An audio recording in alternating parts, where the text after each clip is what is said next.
मैं चाहती हूँ शुजा सीरत को तलाक दे दे। ऐसा रिश्ते में होते हुए उसे मुझसे मोहब्बत हो।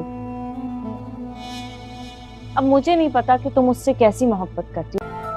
अफरोज, कुछ अंदाजा है आपको क्या कह रही हैं आप? आप बुजुर्ग हैं और मेरे घर पे मेहमान भी। इसका ये मतलब नहीं आप कुछ भी बोले जाएंगे और मैं सुनता जाऊं। सुनना तो पड़ेगा। मर्जी ड्रामा बहुत ही अच्छा हो गया है। शुजा के दादा को सारी बात का इल्म हो चुका है। शुजा दूसरी शादी कर चुका है। अब उसकी मदर ने यही फैसला किया है कि दादाजी से कहकर तलाक दिलवाई जाए। शुजा सीरत को तलाक दे दे, मैं यही चाहती हूँ। जिस पर दादाजी कहते हैं तुम्हारा दिमाग तो ठीक है, तुम कैसी बातें कर रही हो। बजाय उस लड़की को जो सीरत पर आई है उसको रिश्ता ख़त्म करवाने के बजाय तुम सीरत को तलाक दिलवा रही हो। ऐसा नहीं हो सकता, ये हमारी अपनी बच्ची है ख़ानदान की। मंशा भी, जिसको सच्चाई पता चल गई है, वो उस घर में आ गई है। सीरत को कहती है तुम्हारा रिश्ता कैसा था, तुम्हारे होते हुए उसने मुझसे मोहब्बत की और मुझे नहीं पता तुम्हारी मोहब्बत कैसी थी। मेरी मोहब्बत मजबूत थी तभी तुम पर फोकियत दी उसने मुझे, और उसने मुझसे मोहब्बत की शादी की है तो वो मुझे कभी भी नहीं छोड़ेगा।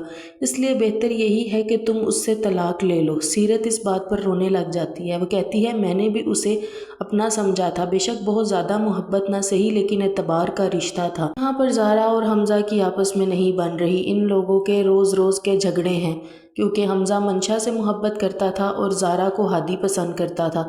ज़ारा के दिल में हमज़ा था तो सही, लेकिन उसने कभी नहीं सोचा था कि वो मुझे मिल जाएगा। और जब वो उसे मिल गया तो उसे हर वक्त बस उसके कपड़ों में, उसके हर तरह के रहन सहन में मसले होते थे, जिस पर ज़ारा कहती है मैं मंशा कभी नहीं बन सकती। दूसरी तरफ हम दादा जान को देखते हैं जो मंशा के घर आ जाते हैं मंशा के वालिद से बात करने के लिए, जबकि मंशा के वालिद भी एग्री नहीं थे उससे शुजा से शादी करने के लिए। वो तो अपने वालिदैन का घर छोड़ कर गई है, ये बात उसके दादा जान को इल्म नहीं है। और वो आते हैं, उससे बात करते हैं, कहते हैं कि आपने सोचा कि कुछ अच्छे पैसे मिल जाएंगे अगर अपनी बेटी की शादी उधर करवा देंगे।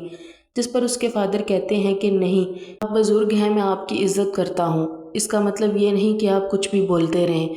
जिस पर वो दादा जान कहते हैं अब तो तुम्हें सुनना ही पड़ेगा जो भी मैं कहूँगा।